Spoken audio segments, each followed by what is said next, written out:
membre du directoire de Insa Diouf, porte-parole de CREM, membre du directoire de campagne. Nous venons apporter un certain nombre de positions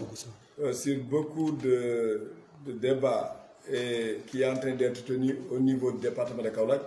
Et on voudrait assurer l'opinion qui a bien voulu faire confiance à notre candidat Pape Mademba Bitèye, déjà de la Sénélec, pour l'élire brillamment à la tête du conseil départemental de Kaolack. Je voudrais encore une fois affirmer que dans les 12 communes du département, le Benno a largement gagné les élections. Au niveau de la commune de Thiaré, nous avons obtenu 2779 voix contre 2517, soit un écart de plus de 262 voix. Pour la commune de Diafat, nous avons obtenu 4544 contre 2746, soit plus d'un écart de 1898 voix. Au niveau de la commune de Tchombi, notre candidat Pape Mademba Bitèye a obtenu 2566 voix contre 750 voix, soit un écart de 1816 voix. Pour la commune de Latmingué, notre candidat a obtenu 4230 voix contre 1798 voix, soit un écart de 2432 voix. Pour la commune de Ndiédiène,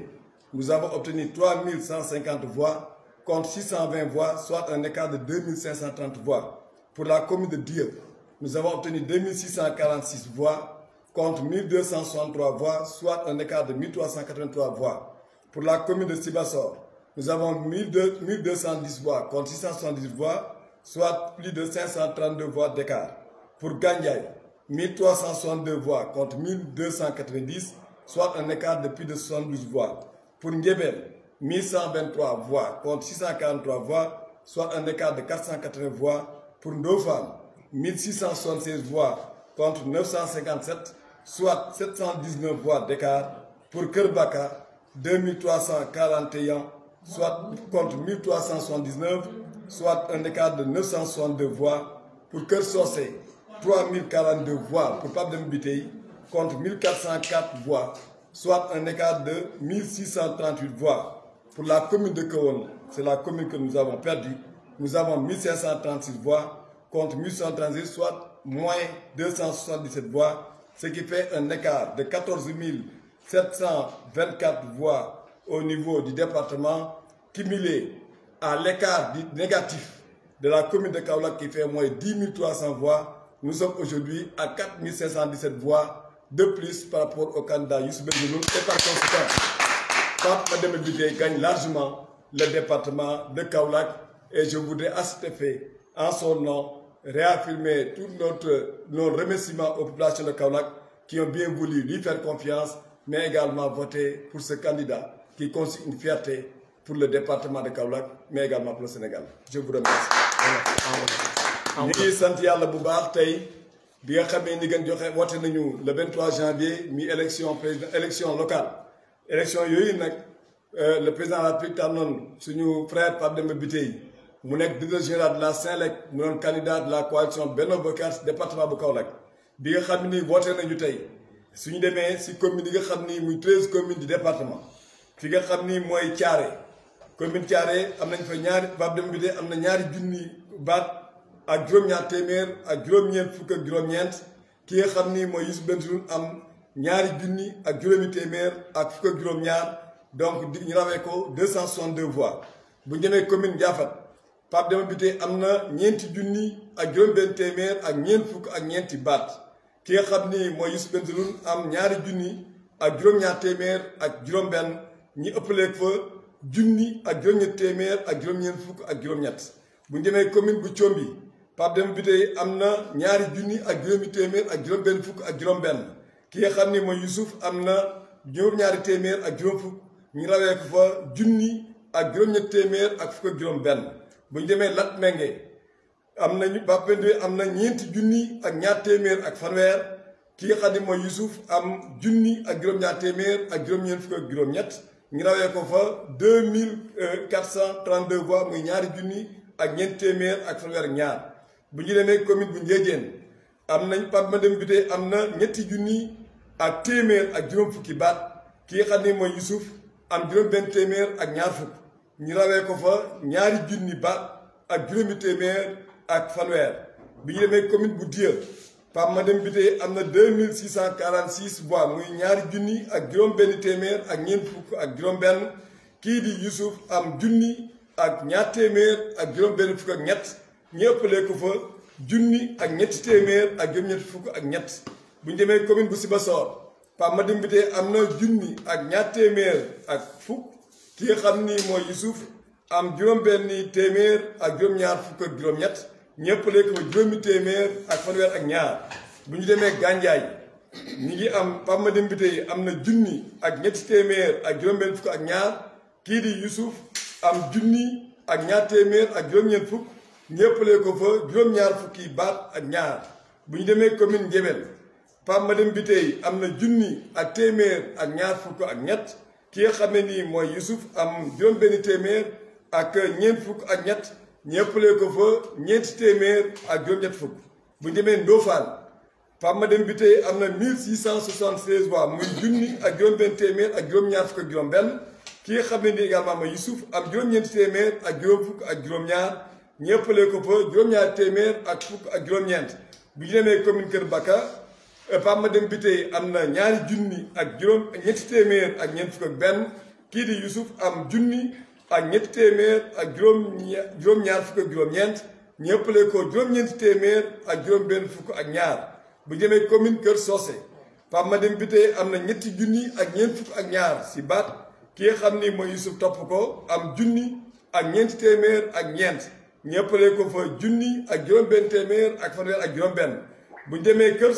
commune bu Kahone foofu Pape Mademba Bitèye am na junni ak juróom-benn téeméer ak fanweer ak ñett Youssouf am junni ak juróom-ñetti téeméer ak fukk ak ñett kon Youssouf boo ñu ëppalee foofa ñaari téeméer ak juróom-ñaar fukk ak juróom-ñaar. suñu boolee loolu ak commune Kaolack bi nga xam ne écart bi ñu am mi négatif Youssouf ëppale ñu fa 10 000 ak ñaari junni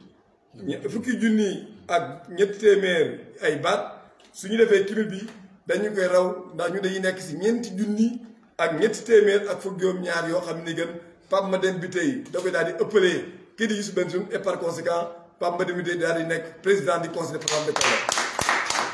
kon nag ñu ngi gërëm bu baax sant bu baax population Kaolack si confiance ak wóolute bi nga xam ni am nañ ko jëmale ko suñu candidat Benno Bokk Yaakaar suñu frère Pape Mademba Bitèye. ci leen gërëm leen sant.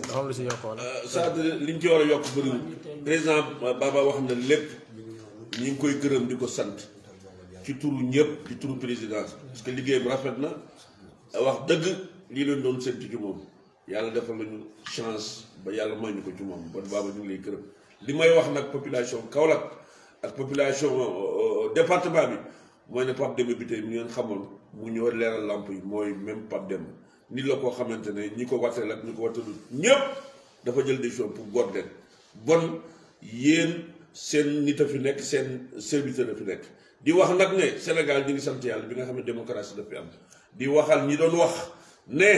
sàcc élection mënut a am Sénégal xanaa feneen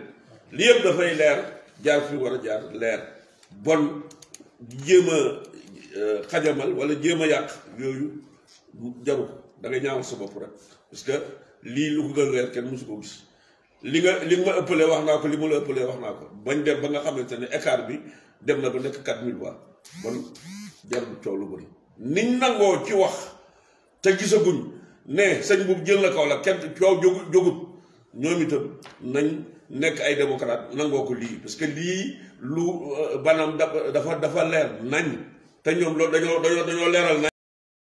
ñu nangu ñoom itam leeral nañ nangu jarul sonn seen bopp loolu mooy li am maa ngi leen di gërëm di leen sant sama jigéen. asalaamaaleykum. sama doom sax la yor. asalaamaaleykum maa ngi leen di nuyu yéen waa presse bi yéen ñu fi taxaw di nuyu suma naataangoo yi muy le président Baba Ndiaye di nuyu Baye Niass di nuyu Aymerou di nuyu Cheikh Diallo Insa Diouf ñi ñu bokkal jotaay bii tey di sant yàlla nag ndax tey bi si sant yàlla la ndax tey élection yi nga xam ne dañ cee dugg ceeg bisimilahi rahmaani rahim génn ceeg alhamdulilahi rabbil alamina loolu rek sant yàlla la kon tey jii li ñu waroon wax yëpp président Baba wax na ko ndax moo nekkoon directeur de campagne yi Pape Demba Bitèye moom li mu def taxawu ko ba tey jii mu taxaw yéen a gis li résultat yi ni mu ko génnee mu leer naññ kon fii ñun amuñ lu ñuy wax te xam nañ ne le président Pape Demba Bitèye li mu def ci département bi ànd ko liggéey ko ak ay nitam tey dañ koy féliciter di ñaan ndam li jig ñu di sant di gërëm population départementale de Kaolack yépp les 14 communes ñi joxe yépp ñu ngi leen di sant ñu ngi leen di gërëm ak équipe bi ñu àndaloon ñépp lépp dafa leer kon tey ba si sant yàlla la bi résultat yi génnee ñu gagné ko haut les mains di féliciter encore une fois président Baba Ndiaye mi nga xam ne lépp loo xam ne waroon na koo taxawee na ko ak équipe bi yépp ñépp maa ngi leen di gërëm di leen sant di gërëm sama jigéen yi Kaolack jàmbaar yi di gërëm CREM ñépp ñoo xam ne parce que ci tur yi présidente CREM man moom lay waxee kon tey jii dañuy ànd sant yàlla jigéen ñi ay jàmbaar lañ góor ñi ay jàmbaar lañ xale yi ay jàmbaar lañ yàlla jox nañu ndam lu leer naññ ñuy féliciter nag le président Macky Sall ci bennoo bi nga xam ne sauvé nañ honneur bi Pape Demba sauvé na honneur bi avec liggéeyam bu rafet mu yàgg koo def ci département de Kaolack yàgg koo def ci commune de Kaolack yàlla jox ko ndam ñu ngi féliciter ñëpp ñi nga xam ne ñoom ñoo nekk ci commune bi démérité wuñ muy suñu natangoo Rahma ñu ngi koy encouragé di wax ne lépp dina rafet ci kanam nañ leen ànd booloo nekk benn te xam ne Kaolack moo gagné ci lépp Kaolack la lépp Sénégal la kon alhamdulilah rabbil alamina gërëm nañ ñëpp sant ñëpp jërëjëf. merci.